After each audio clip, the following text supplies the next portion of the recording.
بسم الله الرحمن الرحيم، والصلاة والسلام على أشرف المرسلين. تفسير رؤيا القمر في المنام.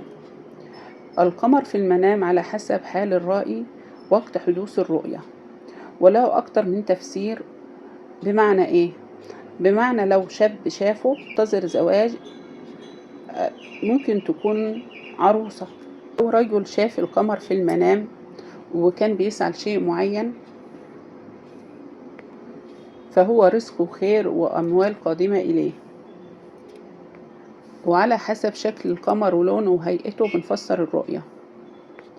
أما تفسير القمر للبنت المقبلة على الزواج، فهو بشرى لها بقدوم عريس أو زواج لها عن قريب.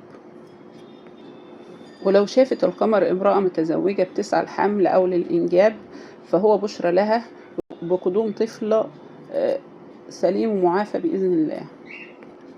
والقمر بيدل أيضا على صلة الأرحام، والله أعلى وأعلم. اللهم صل وسلم على سيدنا محمد وعلى آله وصحبه وسلم.